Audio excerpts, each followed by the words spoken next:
I made a crucial error. I listened to the people who were paying for the movie, and they said the way to go about this is not to work with your friends. The way to go about this is to work with people who've done this time and time and time again. And basically that translates into meet a lot of people who are going to resent you and your age and are not going to want to take instruction from you, and allow them to tell you what you can't do. A lot of people who are just like, what the fuck? Who is this twerp?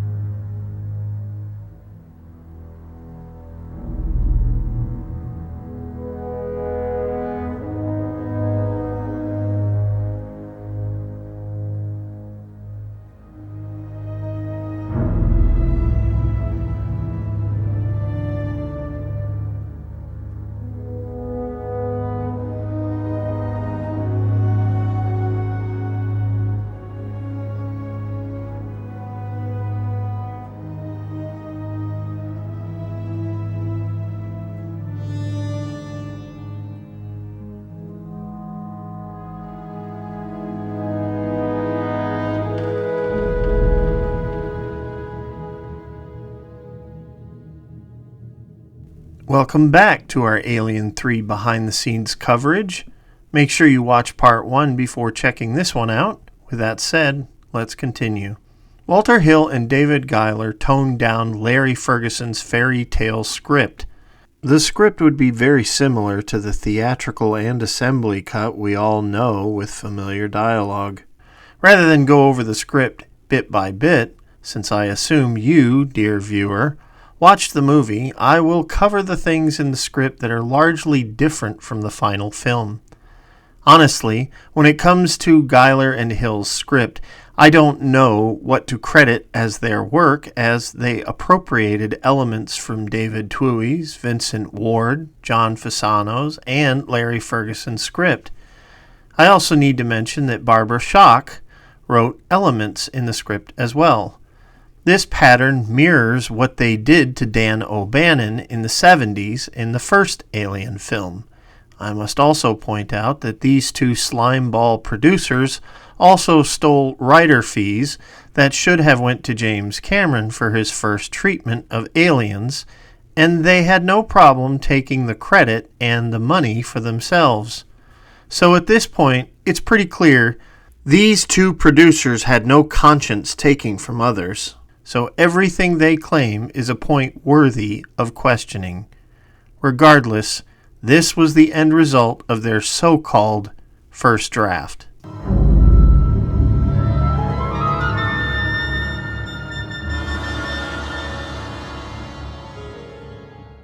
In the beginning, when the EEV crashes in the water, we witness Hicks' death firsthand, and Ripley wakes up. She gets out of her tube and runs to Newt. Newt awakens, is shocked, and a newborn alien pukes out of her mouth, killing her brutally.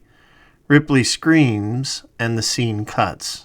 In this script, Dylan is called Malcolm. Despite this, I will refer to the character as Dylan to avoid unnecessary confusion.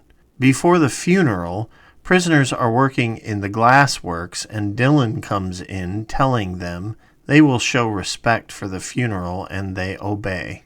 When Ripley gets Bishop for the first time, she is not accosted like the final film. Instead, the scene cuts after she finds the droid to Boggs and Rain's expedition in the tunnels with Gallic. Instead of confining Ripley to the infirmary, Aaron takes Ripley to cell block C, where no one stays. He gives her a bedroll and tells her to pick any cell. He does not lock her in, though. This is where the attempted rape occurs with Ripley. A group approaches Ripley, and Dylan shows up knowing their intent. The dialogue is different, but the scene plays out the same. Ripley then goes to the infirmary where Clemens is killed. After killing the doctor, Gallic talks to the creature, and it turns to him but does not kill him and leaves. While devising a plan, Ripley discovers an exoskeleton of the alien for a jump scare. And when asked about it, Ripley tells Dylan and Aaron that the alien is bigger and is shedding its skin. In this version of the script, Dylan gives his speech about how you die before trying to trap the creature in the toxic waste disposal room. Instead of burning it out, the prisoners use themselves as bait, just like they did in the final act of the finished film. They trap the creature, even though it tries to ram the door several times to get out, and it fails. Golic frees the alien, and then there is an alternate scene where Dylan and Morse are in the library. The alien appears and kills Dylan while Morse flees in terror. Ripley and Aaron then head to the glassworks, where Morse says he saw a nest there, and they go there to discover it. As expected, some prisoners are alive and cocooned, and Andrews is one of them. They burn it all down, and the alien appears. Ripley keeps the alien at bay with an axe, while Aaron throws bottles at the creature. After some struggles, Ripley manages to get the alien to fall into a vat, and it takes Aaron with it. Just like the finished film, Ripley douses the alien with water, causing it to explode. Then the team arrives, and Ripley pretty much dies like the end of the film. However, Morse hits Bishop 2 in the head with an axe, and Bishop 2 dies, screaming that he's not a droid. Although the script is very similar to the finished project, it lacked depth, world building, character, and intrigue. It is simply one event occurring after the other with lots of narrative dialogue to explain it all. Fincher did not like this script and immediately began pushing back for better. Hill, Giller, Fox Studios, and Fincher began to fight over the script, budget, and sets. Walter Hill stated that this period was brutal, a real battle royale. Around this time, Sigourney hired her husband's friend Charles Dutton to be Dylan, proving that she did have power as a producer. I remember Sigourney and I were talking maybe a year before they did it, or maybe 2 years before they did that. She said, "When we do Alien 3, I'm going to tell them to put you in it." And, actors say stuff like that all the time. A year went by and I saw her again, and when they do Alien 3, Charles, don't worry. Another year, and then finally the years went by. She got on the phone, and I was doing a show on Broadway, and she said, "Listen, we want you to do Alien 3. Can you get away in 2 weeks or 3 weeks? Come to London." It was in December. I'll never forget it. It was in December of 1990, and I was doing the piano lesson, the play on Broadway, and I had to leave the play to do the film. So I gave my notice and went to London and did Alien 3. After many contentious conference calls and writing meetings, Giller and Hill turned in their second draft.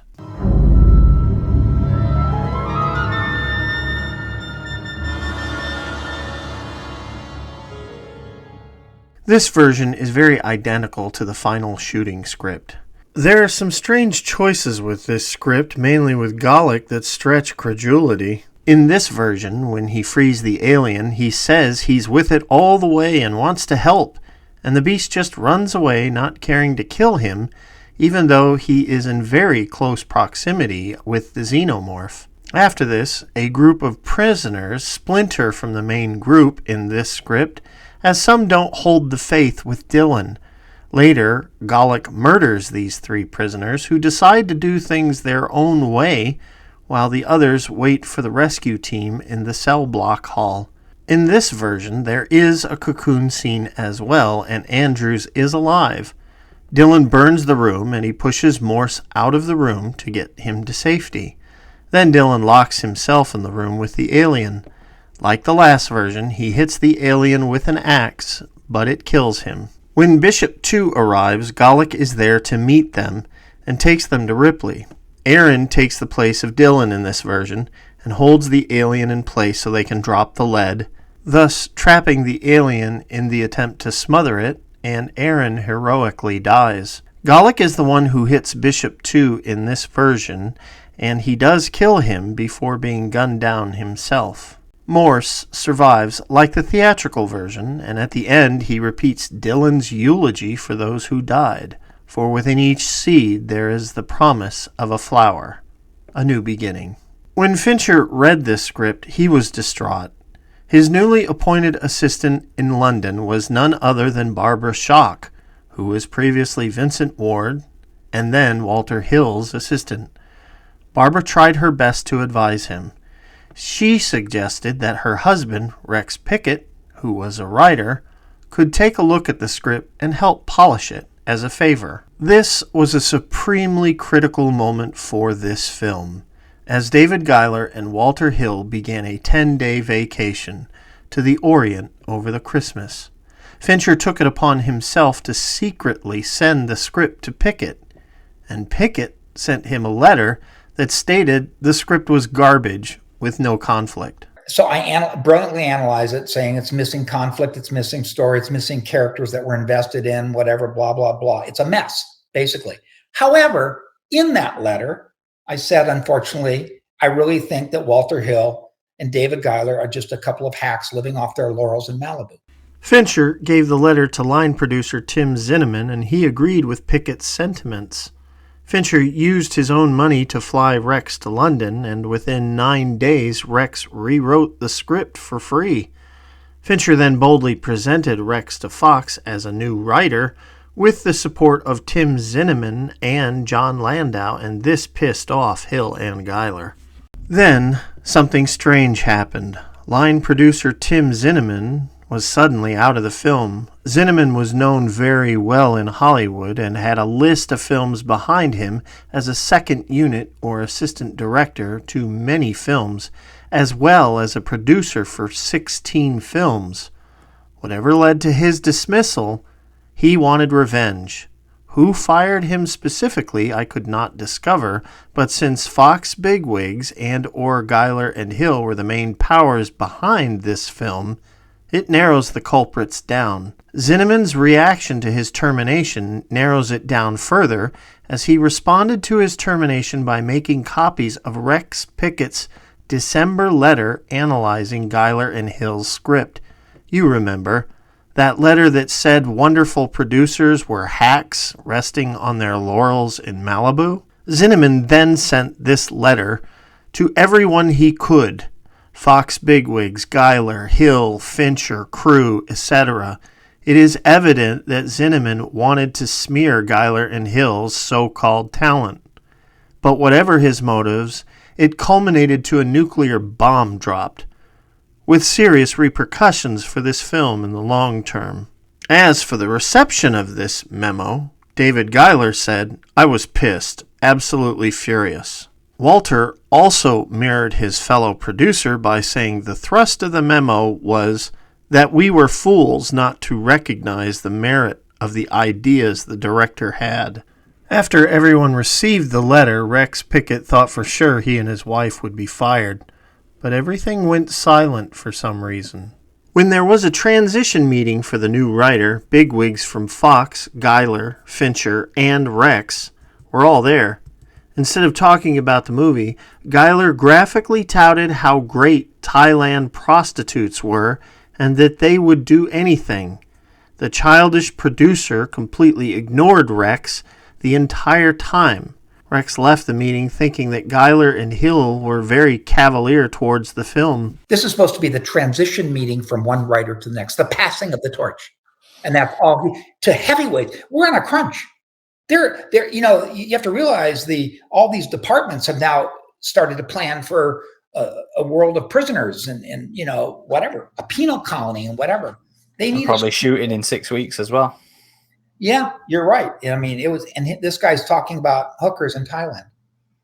Got his priorities straight. Yeah, and he went on at length about it, and we're all just sitting there like, okay, well, and he had nothing to say to me at all. He had nothing to say narratively and everything. And part of the reason is he had nothing to do with the screenplay. Hill was the one who did the rewrite. Giller returned to Brandywine Studios, where he and Hill remained embittered.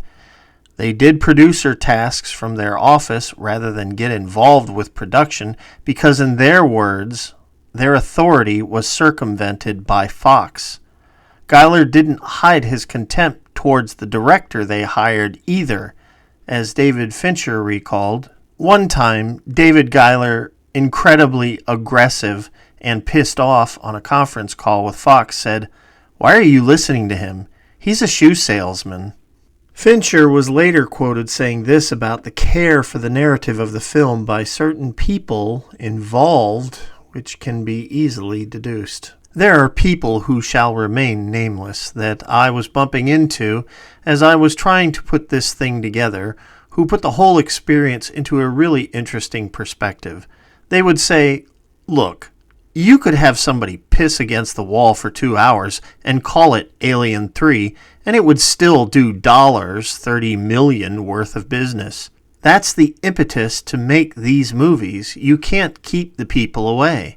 In the background, Giller and Hill plotted and renegotiated their contract to regain control of the situation unbeknownst to Fincher and Pickett. They used Sigourney as their main bargaining chip. She had a clause that stated they had to approve the final draft, and if they couldn't do that, Fox would be in breach of contract, and Sigourney might walk. Not taking chances, Fox acquiesced to them. Not knowing what was going on stateside, Fincher continued casting. When Ralph Brown was cast, Fincher was very enthusiastic about having him in the film. In fact, Fincher asked Ralph what part he most liked in the film, and he could have the pick. Ralph chose assistant Aaron because he was a capable family man who was indifferent to the prisoners and their choices. At the time, Aaron also had a heroic death because Dylan died in the cocoon room. In the draft he read, Aaron was actually the one with Ripley helping her till the end. Fincher believed that Ripley was doomed, and the audience knew it. Narratively, Ralph was going to be the character the audience rooted for to survive. So, he was to be heroic and built up, and therefore Fincher planned on complementing this in the working script. Also, during casting, Fincher originally wanted Richard E. Grant to play the role as Clemens, but that obviously did not pan out. The day came when Giller and Hill would have their desired revenge. Walter Hill arrived at Pinewood and demanded that all 200 Rex Pickett scripts be gathered from all crews and brought to the Alien 3 production office. Then, Hill began shredding each and every one he could get his hands on. When Fincher confronted Hill, he was told, "You are doing our script, or you're off the project." The next day, Barbara Schock was terminated, and so was her husband, Rex Pickett. Pickett recalls the incident. And I'll never forget the last time. So I'm gone, of course, now, and because the studio's going to default to, they're going to capitulate to Hill Giller. And I remember going out to Pinewood, and Barbara's clearing out her desk, and I saw David, and he was sitting in his office, and he looked very dejected, to say the least, just glum. We had worked really hard for a month on it. And bear in mind, there was the 9 days where I'd completely rewritten it to give him a new foundation, And I said, David, if you go back to that amateurish, unprofessional script, I promise you it will be years before you direct again. In the end, it would take David 3 years to recover his career. Barbara would go on from Alien 3 to win her own Academy Award as a short film director. She would also become a teacher and administrator for the graduate films programs in New York. Rex Pickett would go on to write the novel Sideways, which would later be adapted into a 2004 film with Paul Giamatti. Pickett stated he was terminated around the date he finished the screenplay. After Walter's coup d'etat, he returned to Brandywine.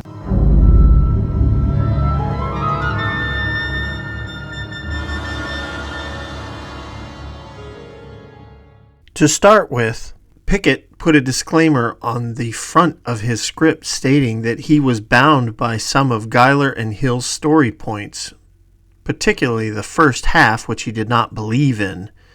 He stated this to distance himself from the standards of Giller and Hill, which was honestly antagonistic towards the producers, and at least 200 people on the crew saw this disclaimer, because that is about how many scripts were out there during the time where Walter Hill's attempt to destroy them all. It should also be noted that FX work had already been done on some of the elements, and sets were also built, so his changes had to fit with such things as well. So let's go through the major changes this version had in comparison to the final film.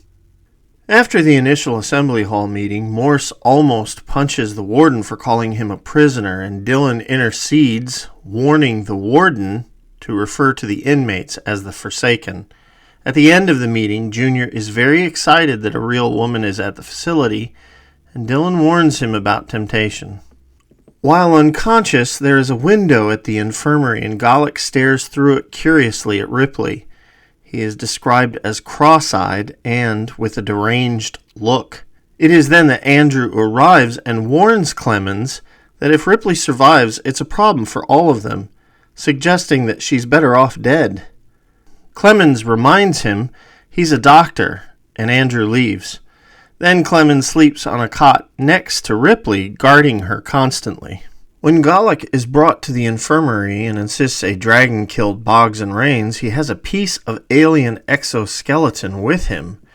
Ripley tries to convince them of the xenomorph, but they ignore her. It is discovered in Rex's draft that Clemens' wife was in a coma and that she would never recover from it. He gave her an injection to ease her suffering, but as a result, his 7-month-old baby inside her died as well. Thus, he is now on Fury 161. Just before Clemens is killed, a search party is sent out for Boggs and Rains. Andrews and Dillon have some tense moments, and Morse discovers a patch of blood and scratch marks on the wall. They follow the blood to a vent in the ceiling and deduce that Golic could not have done such a feat. Dillon starts to believe something did this, as Ripley said, but Andrews stays in denial. It is in this script where Golic apologizes to Arthur after killing him, making him a bit more demented. Like earlier drafts, the alien ignores Golic when he frees it, and Golic chases after it loyally but cannot keep up. Like the last version of the script, after Ripley discovers the Queen, Dillon tells his flock to prepare and apologizes for allowing Golic to be part of their religious group. Many prisoners are discontent, and Eric, William, and Gregor leave the group like the last version to hold up in the abattoir, where they will later die at the hands of Golic. When Ripley demands the code for the transmission system, Dillon arrives and backs her up. Aaron says he would rather die than give the code. Aaron also tells them that they're all going to be picked up because they're shutting the prison down in a year anyways, and Dillon is stunned by the revelation. Then a prisoner comes up saying that something has happened in the abattoir. They head there and find Golic cocooned, waiting for the arrival of the Queen. Rather than help Golic, they stand around and talk about a plan to draw the alien into the leadworks.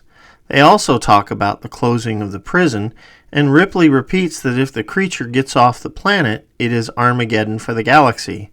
The scene then ends with no resolution for Golic or the cocoon room. Aaron helps the prisoners in their attempt to bait and chase the alien by working the piston. When activated, he books to the mess area, not looking back. When he arrives to the mess hall, he stops dead in his tracks when he sees the commando team arrive. He then takes them to Ripley when they state they are there to help. At the end of the film, Aaron hits Bishop 2 with a pipe, but does not kill him, nor is he killed himself. Instead of being shot, he is hit by the butt of a rifle. Before the credits roll, both Morse and Aaron survive, and they bow their heads as they pass the EEV, where Ripley is giving her last transmission. Now, to be honest, the Rex script really didn't add much to the bones of the Giller and Hill version. It enhanced many of the characters, but narratively it remained the same story. Dialogue was moved around drastically, but in the end the meaning stayed the same with a bunch of details added. Rex stated that his film was vastly different than what he referred to as Giller and Hill's trash script, but I don't agree with that. It is a smoother read, and I like Rex's script more, but in truth, it's still the same story with tweaks. The snubbing of Giller and Hill, both in Rex's critiquing letter and later in life, suggested contempt for the two producers. However, this is clearly understood because of the disgusting habits of Giller and Hill. Filming began on January 14, 1991, at Pinewood Studios without a finished script. At the time of production starting, 40 pages were locked on the script. There were approximately 70 days to film the movie. Fincher asked for 93. The studio ignored his request and told him he had only 70. But by the end of production, 93 days were used exactly after Fox mandated reshoots. What made things even worse was that the studio made a trailer for Alien 3 that began showing in early 1991. As a result, the release date was locked, so there was no room for error. This was the trailer, and it was not only manipulative, but misleading. In 1979, we discovered in space, no one can hear you scream.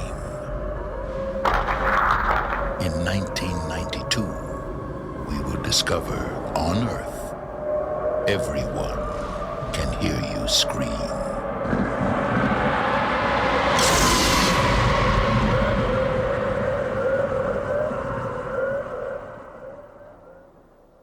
Fincher started filming scenes based on the December draft by Giller and Hill, while the two producers added some of Rex Pickett's work into their version. While filming occurred, the producers would fax in pages daily.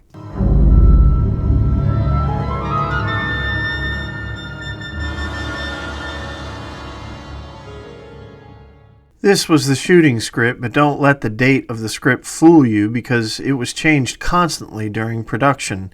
In fact, even though Fincher's input in the story had now been crippled, he continued forward and would sometimes use guerrilla film tactics to sneak in depth into scenes to force his ideas into the film.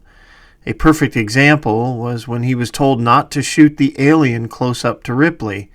He did it anyways, and it was the most iconic shot in the film. Whether or not Sigourney knew about all this drama is a foregone conclusion thanks to Ralph Brown's testimony. What we do know is that she had the power to hire actors without taking them through the casting process, as she did with Charles Dutton. She also had the power to influence the direction of the script, as you will soon see.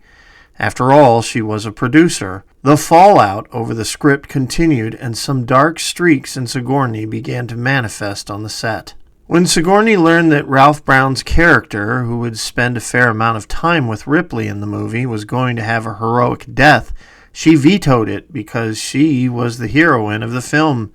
She was quoted as saying, "That isn't going to happen." By taking this stance, she was knowingly or unknowingly undermining David Fincher's vision for Aaron. During production, Brown's character death would be changed a total of 6 times during principal photography. And Sigourney found out about that, and she just was like, that isn't going to happen.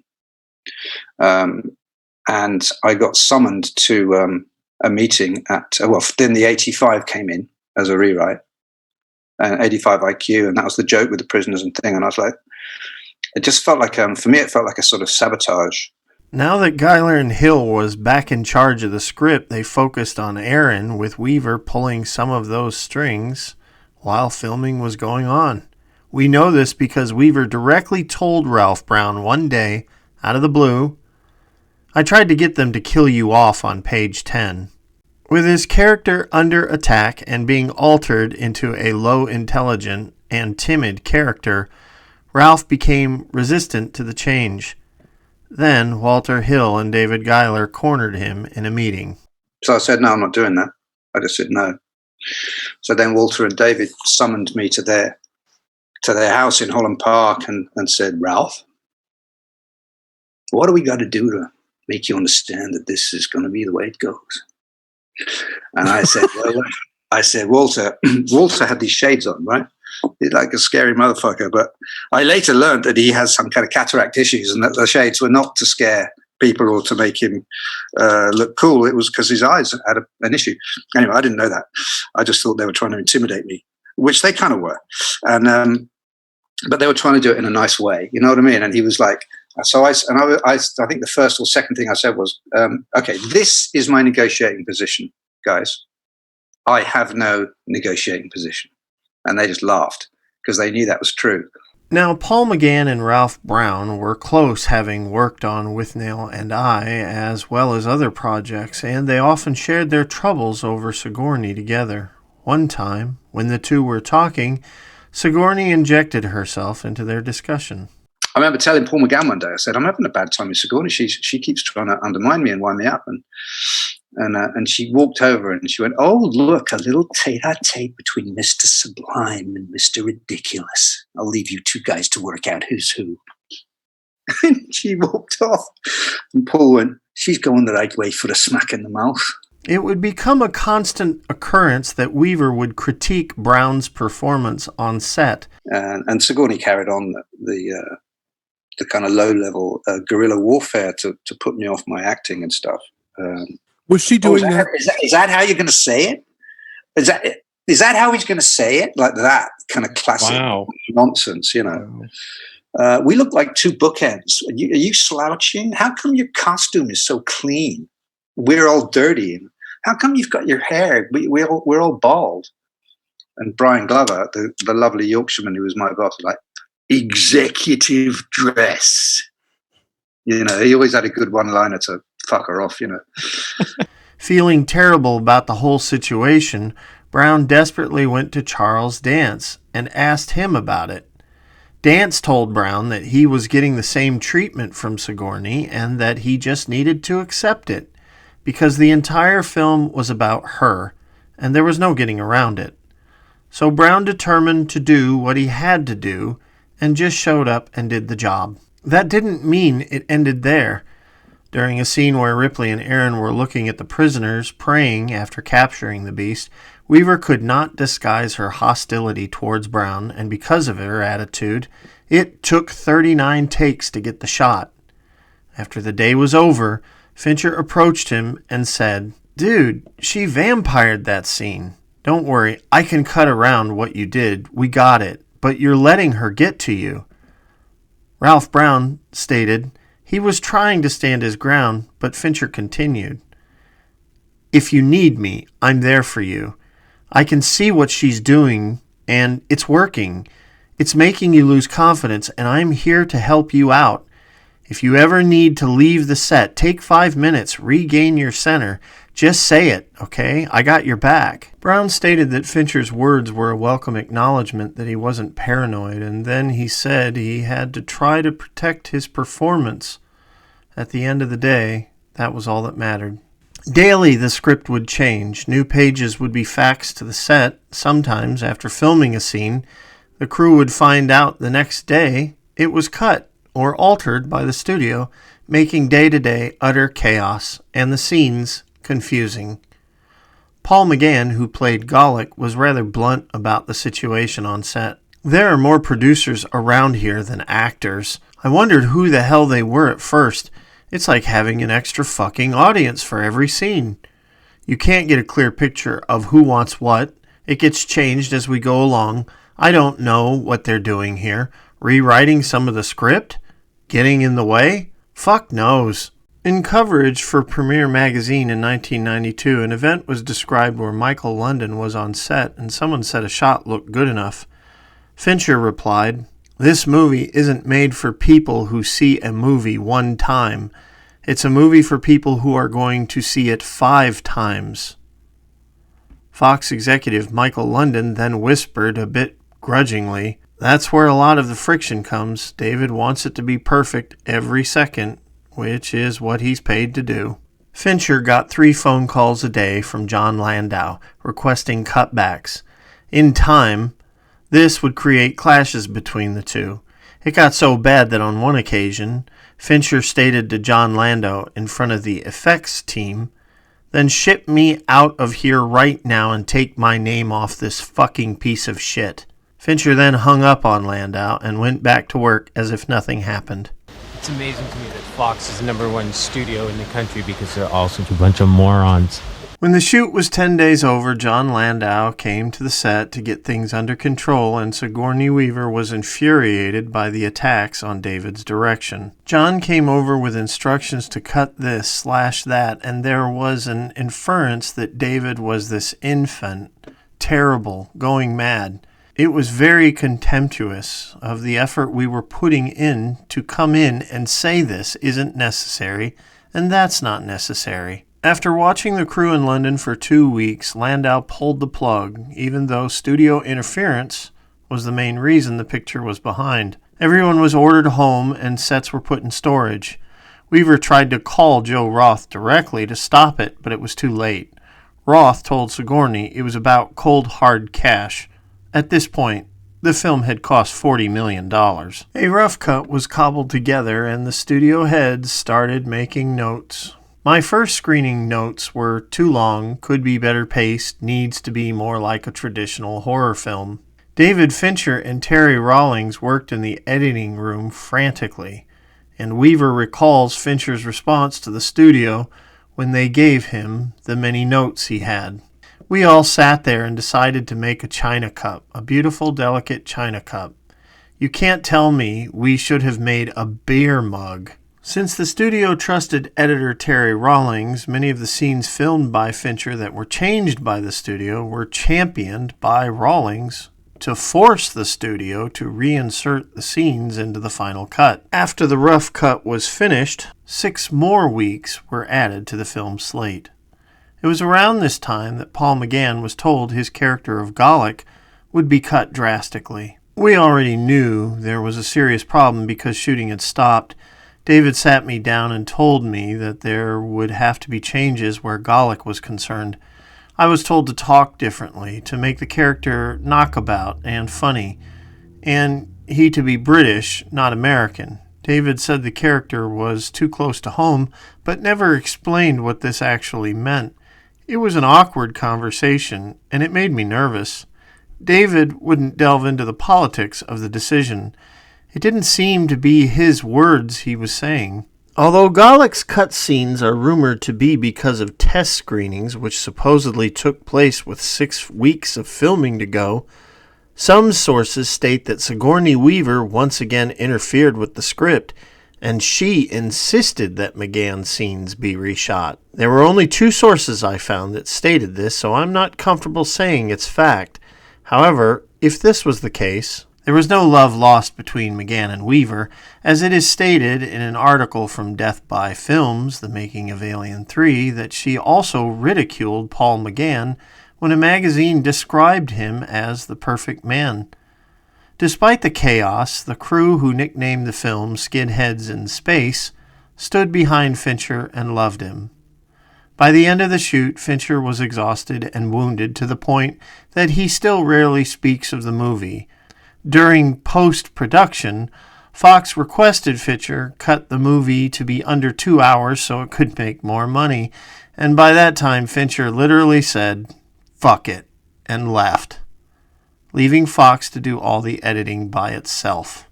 Fincher was not the only one embittered by the experience of Alien 3.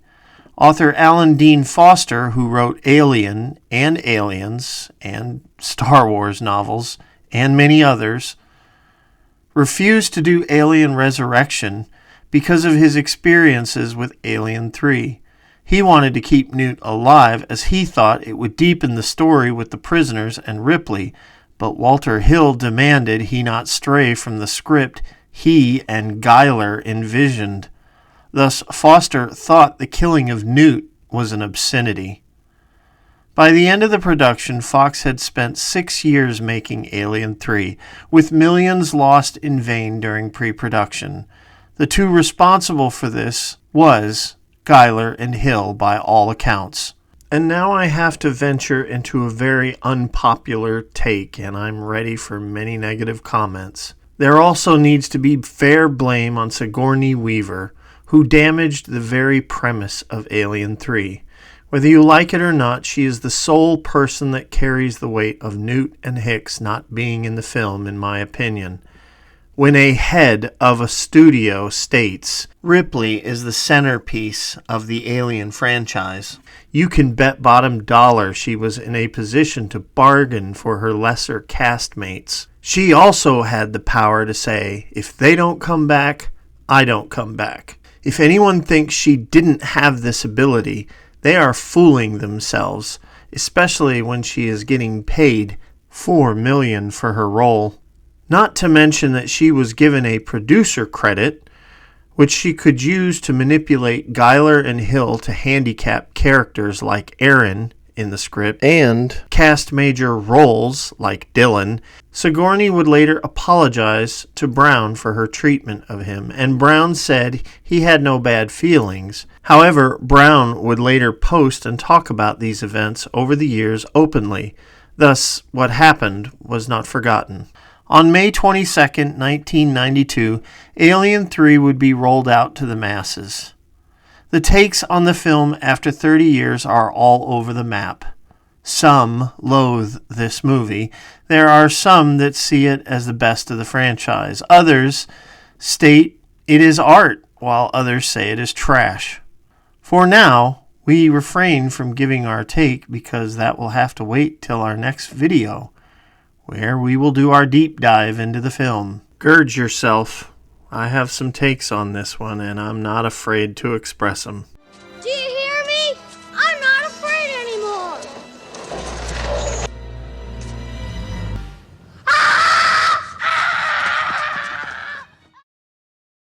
If you like what you see here, click like and subscribe. Help the channel.